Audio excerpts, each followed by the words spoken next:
What's up, dudes? So in my last Q&A, I talked about a hierarchy of movements when I'm teaching beginners, and I thought I'd just kind of elaborate on that because someone asked about it. So here I am in the dark massage room. Yeah, so I thought I'd talk about it. Anyway, so I kind of brushed on squats before, so I'll just go over that again, but I'll go over other kinds of movements too. So with squats, I always say I teach goblet squats first, or I make sure they're proficient in goblet squats first. And again, it's not necessarily a weight, but how they move more than anything else. Weight's a bit of it. Like if they're moving perfectly with 2 pounds, it's not, it doesn't mean anything. So I like to see them move perfectly, pretty much everyone, any size or whatever, move perfectly with goblet squats with a 53-pound kettlebell or a 24-kilo kettlebell. Be able to do a set of 5 to 10, no problem, no issue. Proper bracing, proper everything. And then from there, move on to front squats. Again, weight doesn't really matter so much. It matters to an extent, but I want to make sure they're getting stronger at it. I make sure they're proficient with them.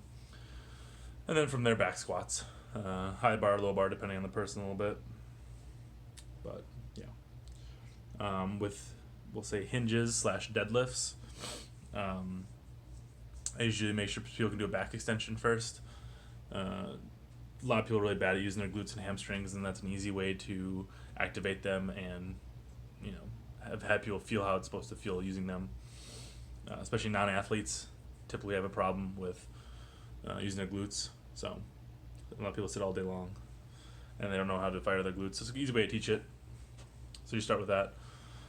From there, we'll go to conventional deadlift. Pretty simple, pretty standard. After that, good mornings, a little more advanced. They're not for everyone, so sometimes I'll skip good mornings. It often depends on goals. Some people never even go to good mornings. Some people just stay at conventional deadlifts, but I like to make sure they're good deadlifts before they start doing good mornings. And then from there, behind the back deadlifts and Jeffersons and other deadlift variations are after that. So you should be quite proficient at a conventional and good mornings before you go on to the fun, better variations, in my opinion. With pulls, so we're going to talk about like upper body pulling. First thing I have people start with is an inverse row. If you don't know, that's basically when you're hanging from a bar or from rings or TRX or something, and your body is parallel with the floor, and you row up into the rings. A lot of people skip that. I think it's probably the most important thing to start with for rows. A lot of people start straight with bent over rows, and I think that's a mistake. Start with inverse rows. You should be proficient at them. You should be able to do a set of 10 body weight before you move on to other stuff, in my opinion. Minimum. But yeah. Shit, this thing's just freezing up. So from there, you should go to a bent over row then. This is assuming the person is also practicing and knows how to do a deadlift at this point. So they know how to hinge and everything. So bent over row, standard one. The barbell doesn't touch the ground between reps. From there, you should work on pull-ups. I think a lot of beginners, especially, it's important to get a pull-up just for confidence reasons also. A lot of women think that getting a pull-up is impossible for them. So I like to kind of prove to them that they can, do shit. From there, usually a pen lay row, a little more advanced, requires a little different bracing. That's just a harder variation. And then usually a Yates row from there. Sometimes I'll teach people who have problems using their back evenly. I'll have them do these things with mixed grips. So we'll do mixed grip, inverse rows, mixed grip, bent over rows, mixed grip, pull-ups, whatever. I think it's an invaluable tool that not enough people use, and it can fix a lot of imbalances and muscle activation issues. So that could come in at any point from, depending on the person again. And then with upper body pushes, I usually start people with a push-up. I make sure they can do a push-up properly, as in chest touches the ground, stomach doesn't. Proper shoulder blade movement. Being able to do, at least 10 push-ups probably if we're going to other presses. And that's push-ups on the toes, not on the knees. Might start on the knees, but 10 on the toes. From there, usually overhead press. Usually, strict overhead press, regular barbell press, depending on the person, maybe sometimes it'll be dumbbells starting out, but usually a barbell. And then go to dips. Same thing with the push-ups. I just see 10 like body weight dips relatively easily with, you know, good movement patterns and everything. And from there, we'll finally move on to bench press, which I think is, you know, it's not a worthless movement. It's not a bad movement. I don't like it personally. I've said this in many videos, but yeah, that's the time we go to bench press. You usually spend a lot of time on overhead pressing. All my clients are really, really good overhead pressing. I like to see that in my clients, especially for average people. But yeah, and then from there, I usually push press if need be after bench.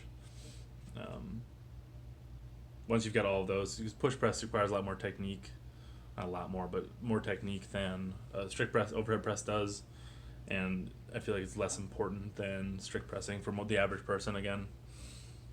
But yeah, they should be proficient in everything before I get to that. That's the whole point of this. And then I thought I'd add in just like a unilateral lower body exercises. So I make sure people can do lunges first.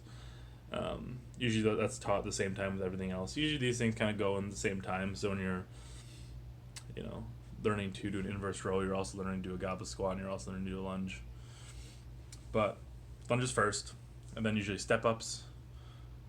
Again, a lot of this is about teaching how to move better. So a step-up can be invaluable in teaching how to use the glutes and hamstrings while pushing with your legs. And then after step-ups, usually Bulgarian split squats, and my clients do a lot of Bulgarian split squats. They're all very, very proficient at them. It has a lot of carryover, especially to athletes. Athletes should really be doing a lot of Bulgarian split squats, in my opinion. Not much better than that for athletes. Then, if need be, more for like a fun thing, pistol squats. I think they're mostly a worthless movement. High risk, very low reward, but you know, some people, if you're a CrossFitter, you need to be good at them. So I kind of forgot one, thinking back to the squats. So usually after a back squat, that's when I teach a box squatting. So like wide stance onto a parallel box, or to a box that makes you go parallel. So that's about it. It's not super complicated. It's just the hierarchy I like to teach movements in. It's not set in stone, depending on the client. Sometimes we'll skip around a little bit. Sometimes we'll do things out of order, but that's a pretty typical order. I believe that beginners should be taught things in, not necessarily even taught, but made sure that they can do these things proficiently. So sometimes I'll have a client come in. They might be an athlete, for example. I'll check they can do Bulgarian or a goblet squat. It might take 2 seconds. We do a front squat, might take another 2 seconds to see they move well with it, and then we're just doing nothing back squat after that. So they might never touch a front squat or a goblet squat again, or at least not for a long time. So part of it's just teaching the movements. Like for beginners, I think they should learn these things first. For more seasoned athletes, I just like to see that they can do these things properly before moving on to, you know, doing other stuff. So let me know what you think. It's just how I teach things. Again, it's not the best way. There is no best way. Anyone who says they have the best way is full of shit. So, yeah. Thanks for watching, guys.